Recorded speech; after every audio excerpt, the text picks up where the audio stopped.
Assalamualaikum warahmatullahi wabarakatuh. Alhamdulillahi rabbil alamin. Wa bihi nasta'in ala umuri dunya waddin. Asyhadu an la ilaha illallah wahdahu la syarika lah. Wa asyhadu anna Muhammadan abduhu wa rasuluhul karim. Allahumma salli wa sallim ala nabiyyina al-Mustafa Muhammadin wa ala alihi wa ashabihi ajma'in. Amma ba'd. Rabbi shrah li sadri wa yassir li amri wahlul 'uqdatam min lisani yafqahu qawli. Segala puji bagi Allah, kemudian salawat dan salam kepada Rasulullah, pada keluarga dan seluruh sahabat-sahabatnya. Bapak Ibu jamaah salat Isya dan tarawih yang Allah muliakan insya-Allah di dunia dan di akhirat nantinya. Salah satu berita gaib yang dikabarkan oleh Allah di dalam Al-Quran yang tidak ada keraguan di dalamnya adalah tentang percakapan para penduduk surga.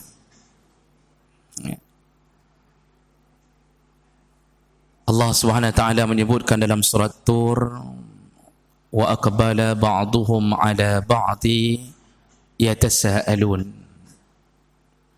Nanti kata Allah, sesama penduduk bumi yang telah diizinkan masuk surga, mereka akan berjumpa kembali lalu mereka saling bercerita. Jadi kita ini jumpa lagi Pak nanti insya-Allah. Mudah-mudahan jumpanya di dalam surga. Ya. Dan kita ketika bertemu, kita akan saling bercerita, kita akan bertanya. Nah, masalahnya apa yang akan kita tanya? Apa yang kita ceritakan? Apakah kita akan menceritakan tentang dulu waktu SD kita pernah curi mangga sama-sama? Apakah kita pernah menceritakan waktu jaga malam kita ambil ayam orang yang tersesat? Apakah kita akan menceritakan bahwa kita duduk di kedai kopi dari maghrib sampai isya? Ataukah kita menceritakan tentang begitu hebatnya kita dulu punya pacar berpuluh orang? Ataukah kita menceritakan tentang hal-hal yang banyak yang sifatnya bodoh-bodoh? Sampah-sampah putus kata orang. Bro-bro putuh dah cerita.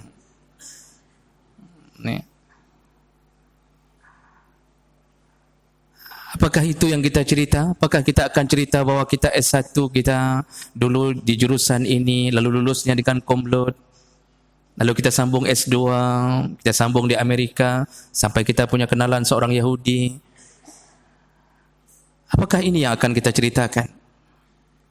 Ternyata jemaah melakukan Allah Subhanahu wa taala menjawab dalam beberapa ayat, la yasma'una fiha lagwa wala ta'sima. Dalam Al-Waqi'ah, penduduk surga nanti tidak akan pernah mendengarkan lagi lagwan, perkataan sia-sia, wala ta'sima, dan juga tidak pernah terdengar lagi perkataan yang menimbulkan dosa.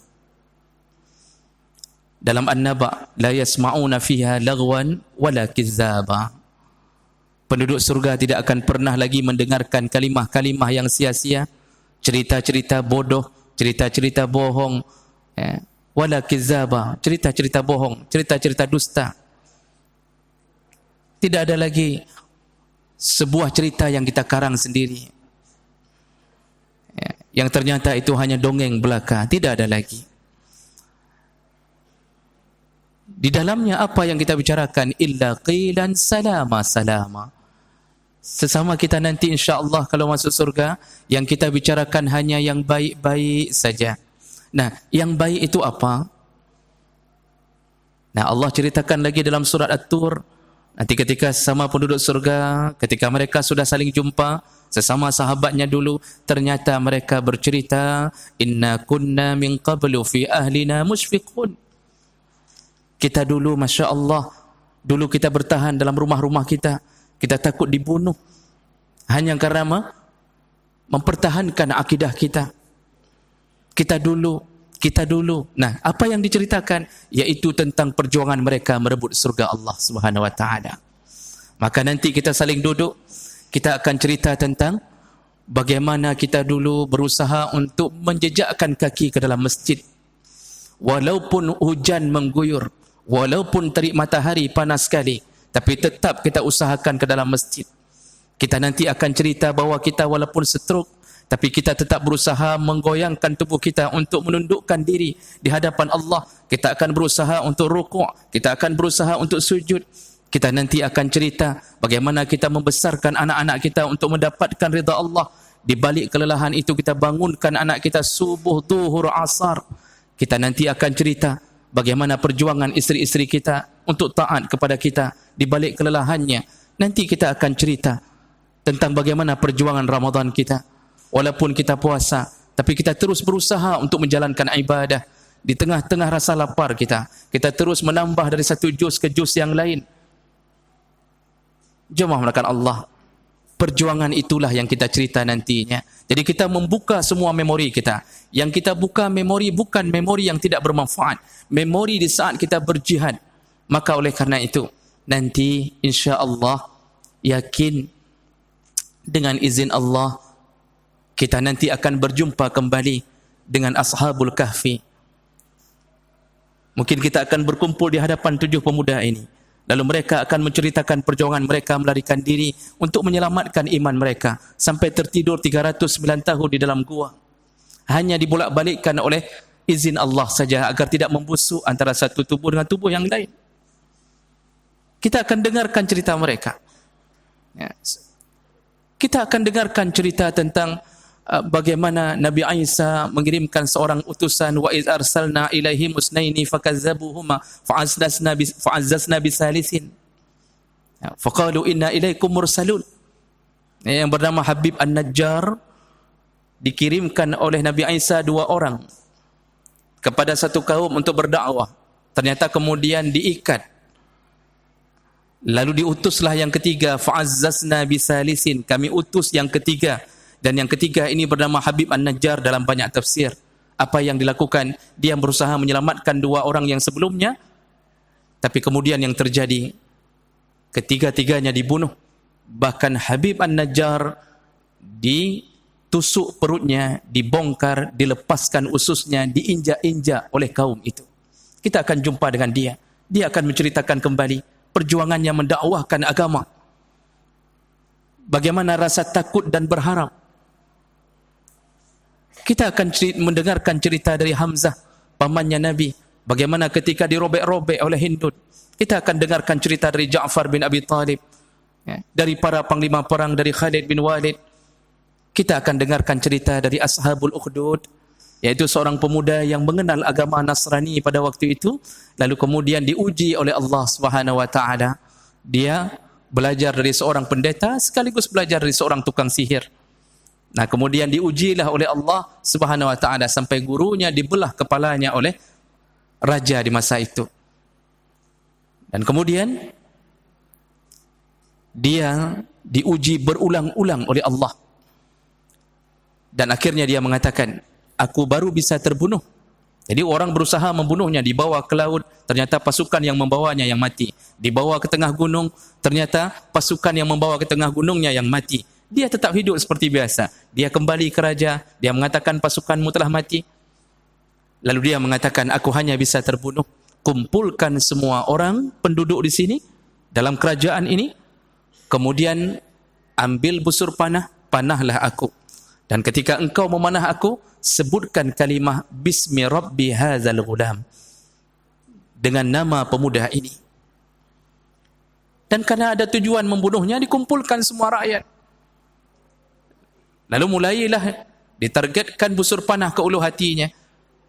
Dan diucapkan kalimah itu dengan suara keras. Semua penduduk mendengarnya. Lalu tiba-tiba pemuda ini begitu saja meninggal dunia. Sayangnya kalimah itu sudah duluan terdengar oleh rakyat. Semua rakyat akhirnya masuk ke agama Nasrani.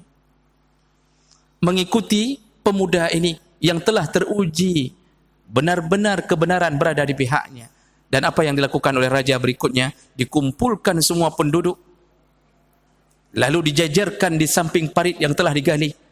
Di dalamnya dikumpulkan kayu bakar, dihidupkan api. Yang tidak mau kembali ke agama raja, yang tidak lagi mau mengakui raja sebagai Tuhan, akan dicampakkan ke dalam api tersebut.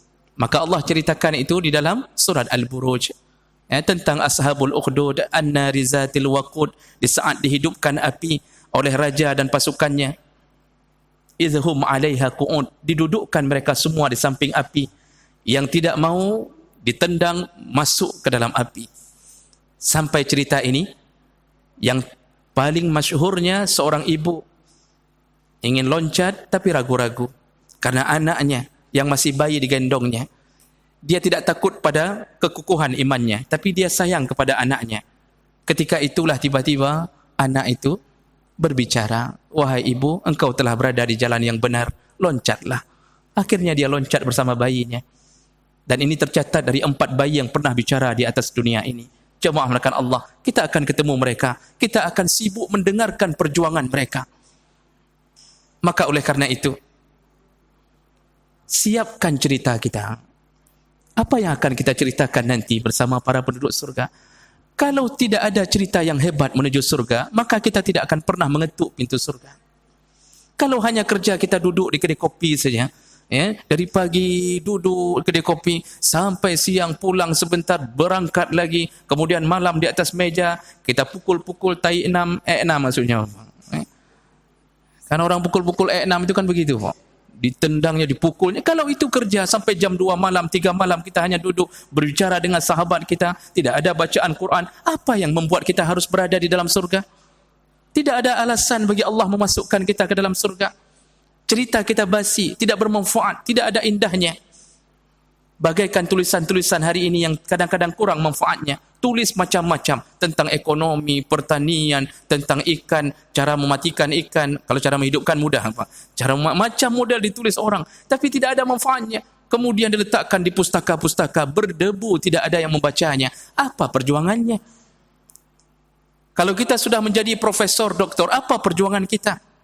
Kalau hanya disibukkan dengan seminar, antara satu seminar dengan seminar yang lain, kita tinggalkan salat, lalu tulisan kita tidak ada manfaat bagi umat, apa manfaatnya?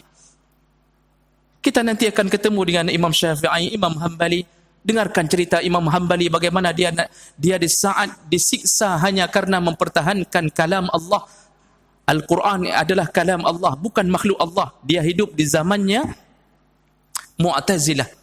Rajanya Raja Mu'tazilah. Disiksa hampir setengah umurnya dalam cambukan. Sampai beliau waktu dilepaskan sudah sakit-sakitan. Jemaah melakukan Allah, kita akan jumpa dengan beliau. Kita akan jumpa dengan Imam Syafi'i yang akan menceritakan perjuangannya menuntut ilmu. Kita akan jumpa dengan Imam Nawawi yang tidak sempat menikah karena disibukkan dengan memikirkan tentang dunia ilmu. Kita akan jumpa dengan Ibnu Taimiyah, Ibnu Qayyim Al-Jauzi. Semuanya kita jumpai dan mereka punya cerita. Apa cerita kita? Maka oleh karena itu, lelahkan diri dalam Ramadan. Paling kurang kita bisa saling bercerita. Dalam Ramadan rojihna, Masya Allah. Saya bisa khatam sampai 3 kali. Padahal, enggak sanggup lagi. Masya Allah, saya masih bisa bangun salat sunnah qabliyah dan ba'diyah. Padahal, sudah tidak tahan lagi. Makanya kadang-kadang saya salat sunnah 1 rakaat saja. Ya okeylah, masih adalah sedikit perjuangannya. Maka jemaah melakukan Allah Subhanahu Wa Taala, buatlah hidup ini bermakna untuk mengetuk pintu surga. Jangan hanya hidup hanya sekedar lepas begitu saja. Tidak ada kelelahan mendidik anak. Anak seperti anak kura-kura habis lahir masuk sendiri ke laut, keluar sendiri, Bapak, Masya Allah. Tidak ada perjuangan kita bawa ke sana. Kemudian kita ingin menceritakan bahawa dulu isteri kita, Masya Allah Ustaz, mupep-pepnya luar biasa, tapi saya sabar karena Allah Ustaz. Ya, saya sabar. Akhirnya cara saya bersabar, saya tambah 1 lagi Ustaz. Begitu contohnya. Ya. Para istri berceritalah tentang ketaatannya kepada suami. Suami saya, ya Ustaz, suami saya stroke bertahun-tahun lamanya. Saya yang wudukkan, saya yang cebokkan, saya yang bawa dia ke kamar mandi. Saya hidup untuk dia saja, Masya Allah. Kalau sudah tidak tahan lagi, saya cubit juga sekali-sekali Ustaz. Tapi adalah cerita yang membuat kita masuk surga. Maka jemaah melakukan Allah Subhanahu Wa Taala, mari tetaplah semangat, istiqamahlah untuk membuat kita sama-sama bertemu kembali di dalam surga Allah Subhanahu Wa Taala. Subhanakallahumma wa bihamdik asyhadu an la ilaha illa anta astaghfiruka wa atubu ilaik. Wassalamu alaikum warahmatullahi wabarakatuh.